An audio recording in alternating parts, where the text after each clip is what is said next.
Question for all. Yes, Ix. Sorry, nakalimutan ko. Eto na. Sige. Question for all. Okay, wait lang. Yes, Ix. Kailan yung natatandaan mo na huling gig na pinanood mo? Ooh. Kala mo hindi nag-practice kanina eh. Nag-practice pala. Ang huling gig na natatandaan ko na napanood ko is sa Social House sa Makati, Circuit Makati. Gig siya ng ang natatandaan ko lang na nag-perform nun is Muni Muni. Ah, Yes. Yun yung last na napanood ko. Tapos, ano pa yun, wala kaming reservation. Ang natatandaan ko kasama ko nun si MJ na kasi nga forgetful nga ako, di ba? So, si MJ yung natatandaan ko kasama ko nun. Pero alam ko may iba pa kaming kasama. Tapos, ipinilit lang namin kasi nga wala kaming reservation. Tapos gusto namin sa may upuan kami kasi ayaw namin sa baba. May yung mga table doon is may table charge na ano naman, consumable naman. So, pinilit lang namin na sa maliit na table, which is na gawa naman namin ng paraan. And that was a very sulit gig na meron lang mga nakakaasar talaga minsan na mga kasabay manood ng gig na mga KJ or Epal, gano'n. Pero it was really, really good. Ano pa 'to, buo pa yung Muni-Muni kasi ngayon medyo nabawasan sila ng isa, oo, eh. nabawasan sila. Yun nga yung tatanungin ko kung before or after ng ano nila. Before pa 'to, before. Muni-Muni version 1. Yes. Version 1, okay. Ako Ikaw, naman, Ike's. ayun. So, medyo ano talaga 'to, from the vault memories talaga 'to kasi ang naaalala ko, I think this was December of 2019 kasi January 2020 hindi na ako masyadong nanonood no'n, eh, kasi 'di ba January yung Taal, 'di ba? Taal Yeah. tapos March pandemic. Meron akong pinuntahang art exhibit na meron siyang ano yan eh, yung sa area kasi na yun, kapag nag-exhibit, magkakatabi yung pinuntahan natin, yung isa Bridal sa bye bye may, bye bridal bye bye. oo, oo, pag magkakatabi kasi yun, Mm. um, pag nagsabay-sabay yung opening nila, yung tatlong yung buong alley na yun masaya. Tapos may nagigig sa labas na hindi na Oh, local indie artist siya. Pero parang yung guitar and ano yung nakalimutan ko yung name niya since kanina lang naman natin ito naisip. Ano yung harp? Yung yung ganon. Maracas? Harmonic Ay mo. harp. Maracas pa rin. Sorry. So parang chill ano lang siya, chill gig lang siya, pero very much indie yung vibe syempre. So yung mga songs nila doon, medyo hindi ako familiar pero na-enjoy ko siya. Although saglit lang din ako nung gabing yun. So ako lang mag-isa kasi noon. So but yeah, that's the last gig na naalala ko na pinuntahan ko talaga on purpose. So, Yeah. ayun. So, ba't nga ba natin pinag-uusapan tong gig? Well, for today's episode, we Yes. will be sharing our most memorable local gigs na napuntahan because that's common fave natin yan, music. Yes, di ba? Local Actually, music. yan yung yan yung isa sa mga wirings natin, di ba? Yeah. Na kahit pa paano may connection tayo sa mga music taste, ganyan. Yeah, very similar tayo especially when it comes to OPM. 'Di ba? Kasi Yes. tayo eh. So for yun na nga, so most memorable local gig. So should I start o bet I mo think I should start kasi tatlo okay. ata yung akin eh. Iba naman pala talaga. Yes! Okay, Medyo sige, hindi go prepared to, on. pero sige. So Mm. yung una ko muna is yung medyo ano tayo, small gigs to medium gigs to upper gigs, ganyan. Upper gigs. Yes, upper gigs. So Upper bikutan yarn. Charot, yes. ayo. Yung first ko na local gig na super memorable sa akin is yung sa alam ko ang nag-organize nito ay ang UP Music Circle. Yan, sa UP Diliman to. Tapos lagi ko 'tong pinupuntahan dati sa UP. Ito yung Kape, Tula, Kanta. Yes, may gano'n ang UP Music Circle. Hindi ko alam kung hanggang ngayon meron pa din yan. So ito, nag-i-invite sila ng mostly mga members ng UP Music Circle na kakanta, tutula, tapos may unlimited coffee. Tas walang bayad 'to, ha. Nandun lang 'to sa madalas ginagawa 'to sa may, UP Cinema, mm. Basta sa may ano siya, malapit siya sa College of Music. Maliit lang siya na lugar, ganyan. Tapos yung mga tao nakaupo lang, ta's kuha ka lang ng kape, ganyan-ganyan, ta's may magpe-perform ng tula, kanta. Ta's dito kaya memorable 'to kasi dito ko unang-unang napakinggan ang Ourselves the Elves. Grabe, ta's ano pa lang sila nun, 3 pa lang sila nun. Ayan, crush na crush ko pa naman yung drummer na sorry. Crush na crush ko yung drummer ng ano, ng Ourselves the Elves. Tapos grabe yung song nila, napaka-unique, alam mo yung bagong-bago siya sa sa tenga mo, sa music mo. Tapos ramdam na ramdam mo yung emosyon nung yung vocalista nila. Nakalimutan ko na yung pangalan niya.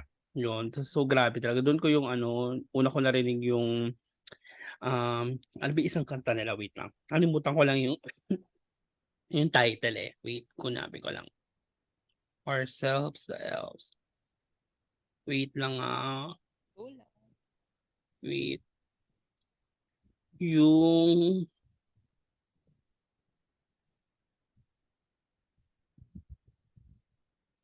kalimutan ko na. Ayan yung Wounds. Ganda nun. Wounds tsaka yung Baby I Love You So. Doon ko siya una napakinggan. Yan yung Baby I Love You So, 'di ba ito yung sa short film na favorite nila MJ, ganyan-ganyan. Ito ba ay Hierographia? Charot. Oo, yun, parang yun. Oo. Yun, basta super memorable siya kasi alam mo yun yung mga tao nakaupo lang, chill lang, tapos ganyan. Ta's may iba pang performer, nakalimutan ko na lang sino. Pero yung Ourselves the Elves yung ramdam na ramdam ko yung yun pa yung mga time na wala pa ata akong matinong cellphone nun. So hindi ko siya nare-record, wala akong picture, ganyan-ganyan. So madalas kasi 'pag gig din dati, super dati pa, 'pag nanonood ako ng gig is nakikinig lang talaga ako. Hindi ako yung tipon 'di ba ngayon kasi usong-uso na yung mga nanonood ng gig tapos nakaganyan yung cellphone, nire-record. Although pera nila yun eh, 'di ba? Binayaran ko yun, gusto ko siya maging member. Pero iba pa rin talaga yung experience na 'pag nakikinig ka, nando'n ka lang sa side tapos ini-enjoy mo lang yung performance. So yun yung unang gig memory ko. Ikaw naman, Ikes? Speaking of chill vibes lang. Ako, tatlo din yun sa'kin siyempre dahil hindi tayo Sabog. papatalo. Fête de la Musique. Saan? Alam mo, sa Kalat yan may eh. sa may yung isa sa Intramuros and then yung sa Intramuros kasi ang naabutan ko noon ay no first time ko na magpunta ng fete ay jazz music. Yung jazz pocket gig. Alam mo yung tipong wala ka naiintindihan kasi syempre French jazz eh. Pero sobrang chill lang. Tapos nakaupo lang yung mga tao. Tapos bahala na kayong sumalampak sa sahig ng Intramuros, bahala na kayong maglatag diyan. May mga Mm. tindang beer or may mga tindang drinks sa paligid, pero bahala na kayo. Tas music lang, sobrang vibes lang. And then yung isang pocket gig sa FET ay yung sa may Makati Ave, yung ginibana na A-Avenue? mall, A-Venue? A venue, yes, A Mm. venue, yung sa may parking lot, 'di ba? Mm. Memorable 'yan sa akin kasi dun ko mas minahal ang The Ransom Collective. Oh! 'Di ba po? Hmm. Na parang iniisip ko kasi parang, mga rich kid Keme lang 'to, baka auto-tune lang yung boses. Nung napanood ko sila, hindi, ganun talaga yung boses niya. So Hmm. parang, ayun dun. Tsaka dun ko unang napanood si BP Valenzuela ng live, Oh my like God, sorry si gano'n siya. Bibi. 'Di ba? So, 'yan, that's for me. Hindi na ako nakanood I think hindi ko sure kung last year may FIT kasi syempre nag-pandemic. Pero I think this year, alam ko this year meron pero hindi na ako nakanood. So, hindi na kaya ng energy ko nagpapalit-palit ng venue kasi 'di ba ang maganda kasi for our listeners na hindi aware sa FIT, it's a music festival sponsored by the French Embassy. So, ano yun, iba-iba siyang location depende dun sa genre ng music na ipe-present nila. So, Mm. kunwari, Iba-iba meron siya. iba-iba. Minsan meron sila sa Greenbelt, yun sa may A venue, tapos sa Intramuros. So, iba-ibang venue siya. Tapos depende sa genre nun. So, kung gusto mo ng rock music, sa Giho. Di ba may ganun pa sa Giho na fit eh? Sa Yes. Giho, tapos kung indie, sa may somewhere, ayun, sa may ano siya, sa may A venue. So, ayun lang. So, next tayo. Go Next. Oh, po. sige, sige. So sa akin kasi super, ano siya eh, yung ibang sinashare mas super legit. So this time naman, so move tayo. A-under tayo ng konti. Malapit kasi siya sa UP. So yung next gig na memorable sa akin is yung gig sa Moonleaf Maginhawa. Yes. So may yung Moonleaf doon, parang isang Moonleaf siya, tapos meron siyang parking garage. Tapos doon nagpe-perform iba yung mga artists. Tapos yung memorable siya sa akin, nakalimutan ko kung anong gig yon, pero hapon kasi siya nag-start. Tapos doon ko unang sobrang na-appreciate yung dalawang artist na hanggang ngayon favorite ko pa rin pinakikinggan. So yung una is yung, at ato ay libre din. So mahilig tayo sa libre. Yeah. Yung una is yung Ang Bandang Shirley. Tapos, grabe. As a member of Ang Bandang Shirley Club, social club, or sa ano, Ang Bandang Shirley Club, ganyan. Grabe yung pakiramdam na ang dami nila eh sa Ang Bandang Shirley. Madami pa sila dito. So, nandito pa yung girl vocalist nila kasi di ba umalis na yung girl Oo, vocalist nila. oo, oo. So, original na ang bandang Shirley yung napanood ko nung that time. Tapos grabe yung mga kanta nila, yung Nakauwi Na, yung Mm-mm. Polygraphs, grabe kinakanta ng Single Bed. At ang Mm-mm. haba ng set nila. Tapos sobrang na-appreciate ko talaga sila. As in, nandun ako sa may gilid, tapos umiinom ng milk tea, kahit hindi ako fan din ng Oh, hindi rin ako fan ng milk tea. Kasi parang kailangan mong bumili pala ng milk tea, syempre. something like that. Tapos meron silang maliit pa yung merch nila. Kasi hindi pa boom na boom yung ang band ng Shirley. So kilala na Mm-mm. sila especially sa UP. Pero hindi pa ganun ka-boom like now. Ganyan. So yan, tapos grabe lang, ang sarap nilang pakinggan na may mga moments na nakangiti lang ako tapos tinitignan ko lang sila. So, tas eto yung gig na pinuntahan ko na mag-isa lang ako. Mm. Pinuntahan ko talaga sila. Actually, yung pangalawang person yung pinuntahan ko mismo. Pero yung bandang Shirley, hindi sila yung mismong pinuntahan ko. Pero doon ako naging fan ng Bandang Shirley dahil sa gig nila sa Moonleaf Maginhawa. So yung sa ano ko, yung sa UP ko kasama, hindi ko alam, mga UP friends ko yung kasama ko noon. Tapos after noon, yung second performer, or hindi ko alam kung sino na unang performer, pero yung isang artist na pinuntahan ko doon is si Sherbound and Basking. Tas Oh. cute na cute kasi ako sa kanya.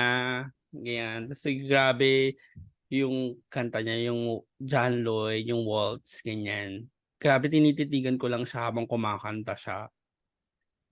Kung gano'n si John Lloyd, eh, grabe kilig na kilig talaga ako sa kanya. Tapos grabe sobrang memorable siya kasi wala pa akong pang-Grab no'n or wala pa Mm. atang Grab Black, wala rin akong pang-taxi no'n. So, Mm.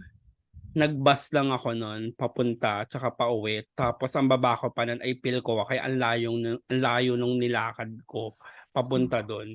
Kasi hindi ko pa alam exactly kung saan yung Moonleaf. Tapos wala pa akong hindi pa ako aware nun sa Waze tsaka sa Mm. Google Maps ganyan. So talagang mula Pilcoa nilalakad ko siya tapos sabi ko na bahala na si Batman. Basta hahanapin ko yung Moonleaf. Wala akong ano talaga noon. Syempre yung gadget ko noon hindi pa siya ano pa tayo noon, Grepa version pa tayo noon. So grabe. Tapos nung after din talaga, kasi iba pang performers nakalimutan ko na.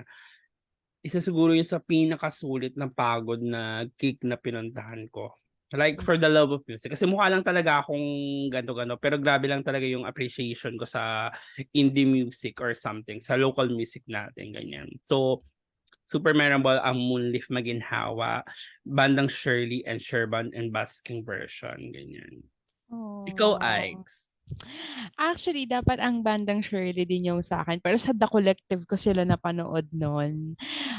Hindi ko masyado na-enjoy yun kasi nasa pader ako. Pero nung set na nila, as in, mapapaganon ka Mm. na lang, no? Iba yung ano niya sa puso Mm. talaga. Pero ang second ko, ay wait lang, may chika lang. Singit lang tayo ng chika. Alam mo yung bandang Shirley, di ba may bago silang, may bago silang, yung second girl na Mm. vocal nila. Pina-follow ko na siya before because she was part of Honeydew. Cebu-based band yun. Mm. Tapos sobrang fascinated ako sa love story nila ng boyfriend niya at that time. And then, nagulat na lang ako bigla na fina-follow ko sila pareho kasi medyo photographer yung ex niya, Mm. ni ate girl.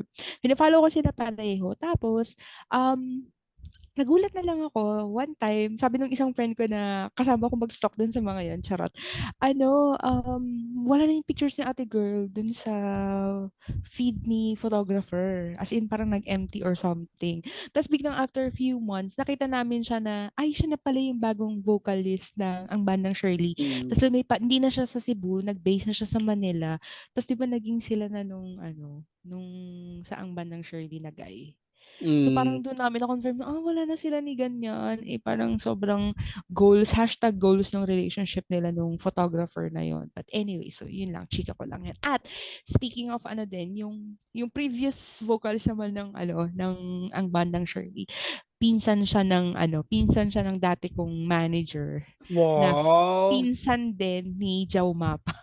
So medyo nasa in the entertainment industry talaga yung inclined talaga yung family nila. So anyway, so yun na nga ako, ang second memorable gig ko would be hindi ko matandaan yung title ng gig na yon, pero ang highlight of that night would be Tide Edit. Kasi first time ko nun manood ng math rock na live, talagang nakaganon lang ako. Like, sobrang galing. Oh my God. I mean, pinapakinggan ko na naman na sila. Pero yung makita silang live, iba yung effect niya. Iba yung, basta iba, ibang-iba. Tapos, isa sa mga nag-set din nung gabing yon si Bullet Dumas. At yung set niya pot ay 3:00 ng madaling araw. At ang una niyang kinanta ay The Scientist by Coldplay. Ng 3:00 ng madaling araw. Sobrang grabe. I mean, kilala natin si Bullet na kumakanta ng, I Siyempre mean, yung naman, Diyos the ko. way he is. Pero iba yung atake niya dun sa kantang yon. So parang, shucks, sobrang okay. Ang ganda nitong memorable tong night na to. So, that's it for me. And ano yun, sa Route 196 yon, Route 196 Route na 196. Route 196 na alam mo naman ang mga gigs laging QC yan. At Mm. naalala ko yung, kasi sabi mo kanina, yung mga pag-Philcoa, ganyan, hindi ba masyadong mag-grab tayo noon. So parang, doon ako Oo natutong naman. mag-commute, mag-bus. Kasi nga, ang hirap niyang hanapin. Hindi pa malalaki yung mga sign kasi, di ba, ng mga bar sa QC. Yung Oo. Moonleaf, mahirap siyang hanapin talaga. So mag-effort. May energy pa tayong, after work, may energy pa tayong pumunta sa mga ganon. So, nakakamiss lang since pinag-usapan natin. So, eto na the most memorable gig. Wait lang, hinahanap ko nga yung hinahanap ko lang yung title nung ano niya, nung gig na 'to, pero nakalimutan ko siya, pero ito talaga yung pinupuntahan ko, eh, wait lang, O go. Alam mo, hindi ako nakanood dyan sa Maginhawa, Moonleaf Maginhawa, kasi meron silang Moonleaf Makati. Yung sa may tapat ng Mm. RCBC, alam ko hindi spoken word pero medyo Yun may pala. mga pocket gigs din sila doon. So, nakanood ako doon once. But anyway, okay, go. Well, isa 'to sa pinaka-favorite bar ko for gigs na pinupuntahan ko na ang tagal ko nang hindi nakakabalik ulit. Okay. Pero super memorable siya in many sides of people. Pero for me, yung bar na sa Giho. Sobra siyang memorable sa'kin kasi yung favorite set na pinupuntahan ko lang talaga dun or ng iba ko pang kasama, minsan sila MJ, parang ang madalas kong kasama dito kasi yung parang beshi ko si Danica, Mm. yung Terno Inferno set. Maganda yung mga series ng Terno Inferno Sobra, talaga. yeah, sobra. Tapos dito mo ma-appreciate yung mga artist din talaga kasi yung kung para lang explain ko yung itsura ng Sagiho, yung Sagiho ay apartment lang siya. Tas sobrang hindi naman siya sobrang liit pero parang siya isang bungalow. Tapos nandun na yung bar sa loob, tas nandito na yung performer, tapos walang upuan. Minsan may upuan pag small set, pero madalas pag turn na Inferno, sobrang puno yun. O kaya pag matataas yung ano. Tas dito, walang arte. As in, pag ano na yung favorite set, favorite artist mo na yung kakanta, braso to braso, pawis to pawis talaga, hininga to hininga, Oo, ganyan. true. Totoo yan. So, sobrang memorable siya yung turn na Inferno kasi dito ko unang sobrang na-appreciate ang Up Dharma Down. Like, Yes. legit. Kahit Yes. pa sila ang may pinakamatagal mag-set ng mga gamit. Like, maglalagay sila ng, syempre, yung keyboard si Army, yung mga mga magic nilang ganyan. Isang oras ka mag-aantay halos doon sa pagse-set up nila bago sila mag-start ng performance. Pero kailangan before Up Dharma daw nandun ka na sa pwestong gusto mo. Ako gusto ko laging nasa pinakaunahan ako. Kasi gusto ko nakikita sila talaga mismo. Tsaka gusto ko hinihingi yung setlist nila. Binibigay naman nila yon. Yan, tapos grabe lang talaga yung ano nito, yung Up Dharma Down. Grabe, sobrang ganda ng performance. Like, hindi ko siya ipagpapalit sa recorded na song sila sa Spotify. Pero wala pa akong Spotify dati. Pero grabe talaga yung extended version ng mga kanta nila, yung jamming na ito yung pag nanonood ka ng gig, tapos may nakikijam, hindi ka nagagalit. Oo. Kasi na-hype ka na din, napapakanta ka na kasi minsan ako naiinis ako dun sa ikaw na lang kumanta girl. Palitan mo na siya doon. 'Di ba? Pero this time wala ka ng pake sa kanila kasi nasa harapan ko na alam mo yung meron akong ang dami kong beses nanood sa Sagiho na may Up Dharma Down na ito si Army at ito lang si Army nasa tapat ko lang talaga siya literal na pwede kong pitikin yung pilik mata niya. Sobrang sulit, grabe.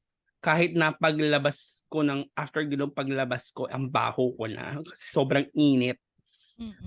So True. may aircon na pero sa sobrang dami ng tao, pag Up Dharma daw na, nagsisiksikan na yung mga tao. Pero grabe, sobrang sulit nung Up Dharma Down gig. Tapos doon ko rin unang napanood si Bullet Dumas sa Giho. Doon ko din nasasabihin ko din 'to Doon ko din unang na-appreciate yung mga banda na walang lyrics. Anong tawag sa kanila? Lyrical band? Non-lyrical band or something. Basta yung music band lang. Yung mga kanta nila is yung tight edit. 'Di ba wala Yeah. silang Math lyric? rock lang. Yan. Yeah. Anong tawag doon? Math rock. Mathematical rock. Wait. Basta yun. Yan, basta ang tawag sa is non-lyrical band. Tapos yung Pulso. Doon ko din na yung Pulso. Tapos meron pa yung nakalimutan ko ng isang banda na parang local din siya na basta grabe. Sobra. And then sa Sagiho ko din unang-una nakita nag-perform si BP Valenzuela tsaka ang The Benjamins. Yes. Yeah, yun yung mga nila, grabe. Sobra, I mean, namimiss ko nang bumalik sa Giho actually. Ewan ko, siguro before this year ends, kapag nakita ko maganda yung set, manalo. Tapos doon ko rin una napanood sa small gig na yun, doon ko una napanood ng live din hindi naman doon una, pero doon ko mas na-appreciate sobra-sobra ang Chico Sai, ang Sandwich kasi more on kasi ako din, more on rock din kasi 'di ba rockista Yeah. nga rin ako dati ganyan. So more on rock. Dati kasi pag nagpupunta ako ng gig ng mga rockista or ng mga talaga yung mga super hardcore gig, nasa open field siya nasa may PICC ganyan o kaya sa Amoranto, ganyan yung mga pinupuntahan namin dati. Ang layo lang sa stage. Tapos ang gulo pa ng mga tao. This time, pag sa Sagiho, ramdam na ramdam mo yung paglabas mo, bingi ka na nga eh. True. Totoo. Bingi ka na. babaho baho ka mo pa. pa, pawis na pawis ka pa, ganyan-ganyan, nanggigitara ka, pero punong-puno ng busog na busog yung kaluluwa mo, grabe. True, Yeah, that's my totoo. ano, that's my level 3. Meron akong ano, sorry, singit ko lang, pero hindi ito yung top gig ko talaga. May mga since na-mention mo yung sa Giho story. So, number one, meron akong, eto, recently lang to, since medyo crushy ko si Zach Tabudlo. Nag-gig siya sa Zagiho. I think this year lang yun eh. So, sayang lang. Pero Oo, hindi na ako masyado aware kung ano yung mga lagi nag-gig sa Giho. But yung second memory ko is kasama ko yung mga Lakista friends ko din. Tapos may hindi siya terno eh, pero 'di ba set ano siya, basta group set mm, siya. Tapos yung yung nagpe-perform na isa, sabi ko parang luma, hindi naman luma, pero medyo old Lakista band na sila. Tapos sabi ko parang kilala ko yung vocalist. Pot manager ko. Sa current company ko that time ha. Na wow, alam ko naman na ano siya, alam ko naman na rockista talaga siya at may banda siya. But I didn't know na that night sila yung nag-perform. Tapos wow, no, after no, nagulat siya, uy, nanood ka. Tapos sabi ko, hindi ko naman alam na ito yung sinasabi mong may gig ka sa Giho pala. So yun, pinakalala ko siya dun sa mga friends ko. Tapos may paglabas tara na, ayoko lumapit dun sa grupo nila. Charot. Kasi syempre, you don't want to mix work with ano din naman, 'di ba? With hmm, with personal life. Ayun, but anyway, ako, ang most memorable gig ko talaga is, since yung pangalawang, yung kaninang na-mention ko is si Bullet Dumas, ang aking top memorable gig ay isa sa mga series concert, not series gig ng 3D. Danau, oh, Dancel at Dumas sa Conspiracy. Kasi never pa ako nakanood sa Conspiracy. Kasi, di ba, very elusive din yung area na yon. mm, Tsaka nagko-close talaga kasi sila. hmm. Nung night na yun, so after, Actually, share ko lang din, close na din talaga ang conspiracy. yun nga, close na rin ang Conspiracy. So, tawag dito. Pero hindi, I mean, nagko-close talaga sila. Like, may limit talaga. Unlike sa Giho na, sige lang, basta makapasok ka. Mm, Sa Conspiracy, may count talaga oo, sila. oo. 'Di ba? Kahit Bawal hanggang ang gate pa standing lang. halos sa conspiracy. 'Di ba? Unless Oo. ano, sa loob ka tapos nasa labas sila, O yung yun, may yun. Sa bintana. garden naman eh. Pero medyo mas mahigpit sila. So, nung time na yun, akala ko di na kami aabot. Pero nakanood ako, tapos doon ko sila napanood first time, na tatlo sila.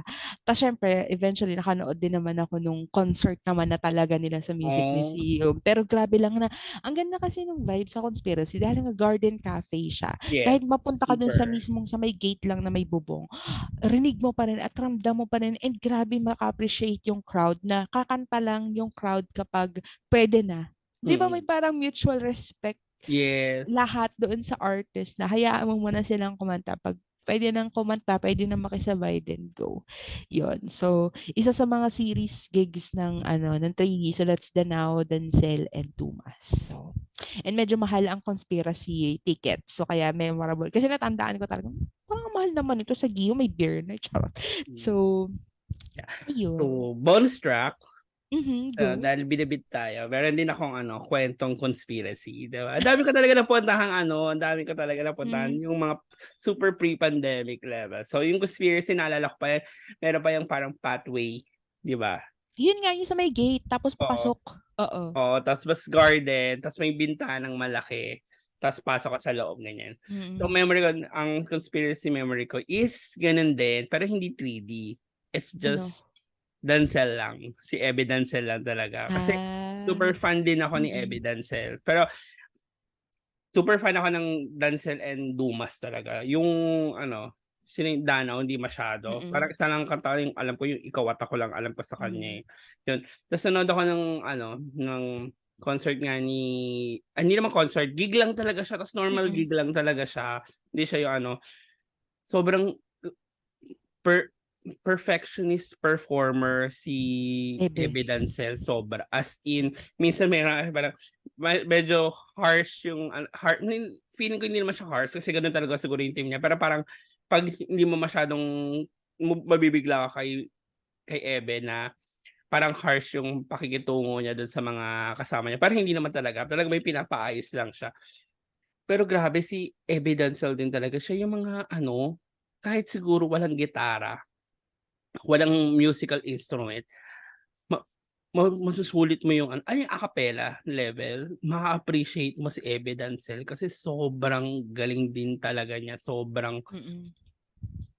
taas kamay. Ta's meron siyang ano dun na meron siyang suplado moments pero na suplado cool moments na sa likod niya 'di ba sa conspiracy may malaking bintana. So pinabuksan Mm. niya yon kasi nga hindi na puwede pumasok yung iba para mas marinig ng ibang tao sa labas, ganyan. So Mm. nag-prepare pa ganyan.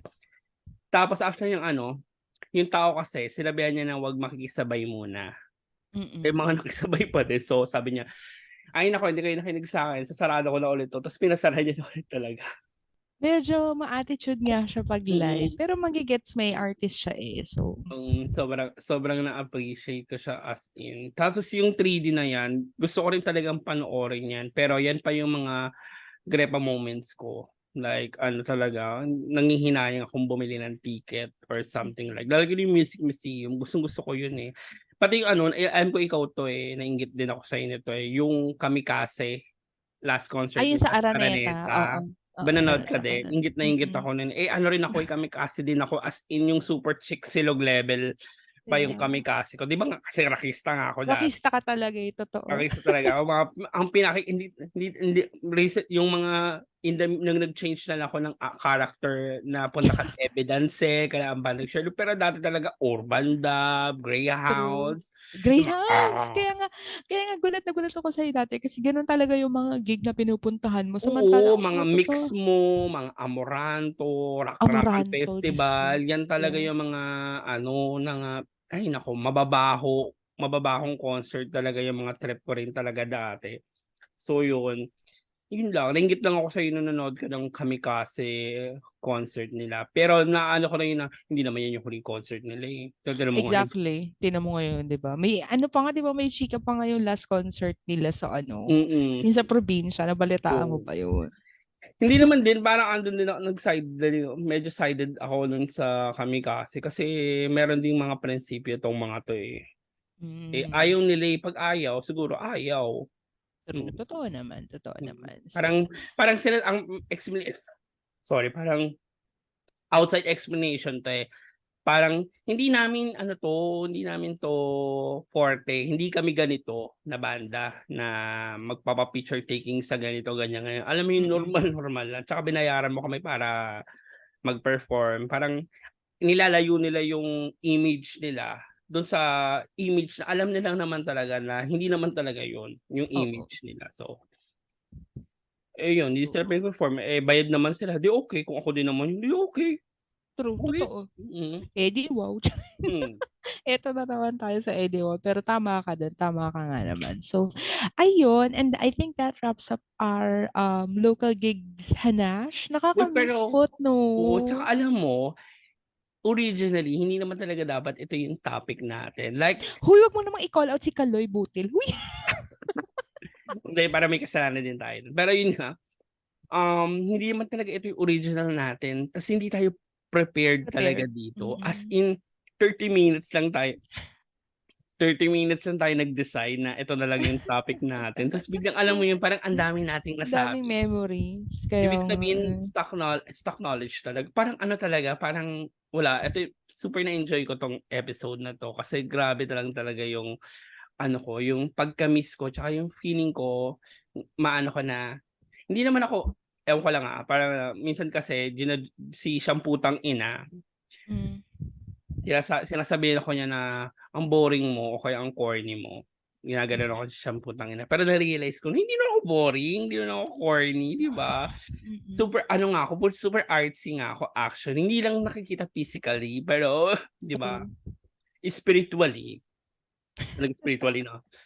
Ano naman, ang dami ko naman na-appreciate na mga bagay-bagay ganyan. So True, yun. totoo naman, totoo naman. Kaya nga 'di ba dinadala ko din kayo dun sa ano, The Collective sa Wabi Sabi 'no, Ay grabe, alam mo yan ang isa sa rin sa mga ano ko, isa sa mga most memorable ko na pag-uusapan natin soon kung saan mo kami kasi instant favorite sa'kin ang Wabi Sabi. As in hanggang ngayon, like 'di ba nung nakaraan lang nga nag-Wabi Sabi kami ni Ran, like grabe iba yung wabi-sabi sa akin.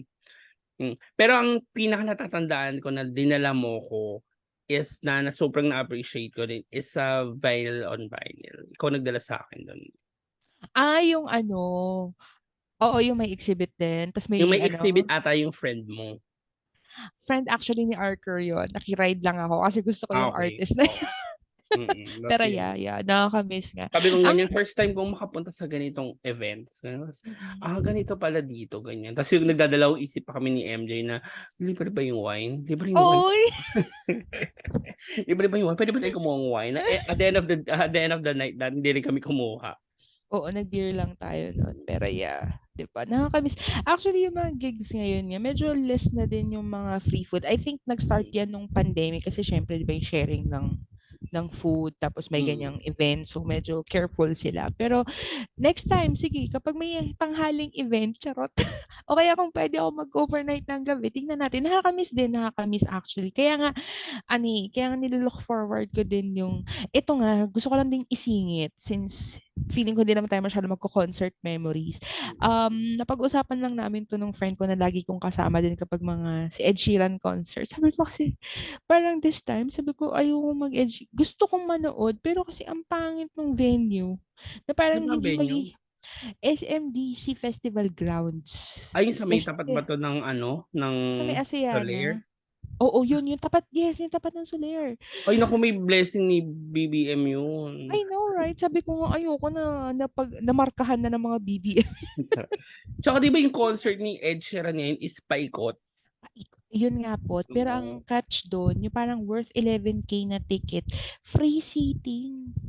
11K? Oh, Hindi ako charot. Kahit may pera ako, hindi ako I mean, 'di ba? Tas 11K, tas 14K. So, parang sabi ko, masyado ng rip off yung mga, I mean, gusto mo, as much as gusto mo supportahan yung mga artist, sobrang mahal na siya. And, mag, grabeng mapapa-ediwaw ako ng bongga pag na-sold out yun. Kasi ang mahal eh. feeling Sobrang ko mase-sold mahal. out yun.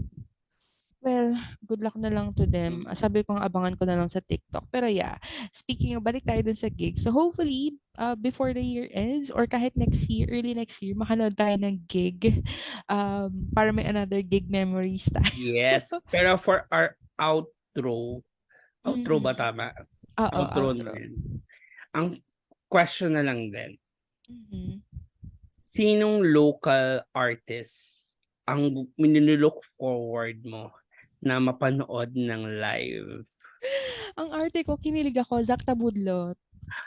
Oh, Gusto ko talaga siya mapanood ng live kasi parang lately meron siyang ano, 'di ba sumagot na ako agad, pero mm, meron siyang mga series na kumakanta sa Instagram lang tsaka sa TikTok na kumakanta siya ng live. Ay ba yung acoustic. Tapos mm. parang yung bago niyang ise-send ko sa'yo, kinanta niya yung Weak. I get so weak in the knees. Oo, send ko Talaga? sa'yo sa ano. So parang shocks at saka gusto ko talaga yung mga kanta niya. Gusto ko talaga yung mga kanta niya. Iba yung parang bihira ka talent eh. Kasi 'di ba The Voice Kids itong si Mm. Zack. So iba talaga. So ikaw pot, sinong local artist ang nilo-look forward mong mapanood? This year, Mhm. um, sana magkaroon ng chance na magkakasama sila. Sino 'yan? Mm. Pero gusto ko mapanood ulit ng live ang bandang Shirley, Oh. mm. Autotelic. Okey. Issue ka sa Autotelic, Oo, charot. talaga pag-usapan natin 'yan pagkatapos nito. Huy! Ano, tsaka muni-muni may issue sa Autotelic kasi tropa ko yung dalawa dun. Si ano, yung isang keyboardist nila, yung keyboardist nila tsaka yung ano, yung drummer nila. Hindi naman super tropa, kakilala lang. Mm. Yun lang. So, shout out na lang kay Kiss. Si Kiss yung keyboardist nila, eh, na meron na siyang merch na nangako akong bibili ako pero hindi pa rin ako nakakabili ta's hindi niya ako pinapansin muna. Talaga? Mm. Pero hindi dahil busy lang siya. Mm, Hmm, sabihin mo, eh, di wow, charot. mm. Shoutout lang si Kiss D, 'yan. Anyways, Anyway, so ayun na nga, what a memorable episode. Yeah. It's so nice to parang bring back yung mga joy natin when it comes to, or yung common happiness natin when it comes to watching gigs. At yung, again, yung energy natin na panonood at pagpunta sa mga gig spots na to. Kasi hindi naman talaga biro ang Yes, so manood true. ng gigs, 'di ba? So naalala ko bigla yung pawis ko at yung hirap kang mag-CR sa Sagiho. Kasi Bawal ka umalis sa pwesto mo, ganyan. bawal kang umalis sa pwesto mo kasi may ano na, may mga angkin na. So Mm. ayun lang. So thank you so much po. Thank you so much then, I. So this has been Pot, And this is Ike's. and this is Question for all with Ike's and Pot.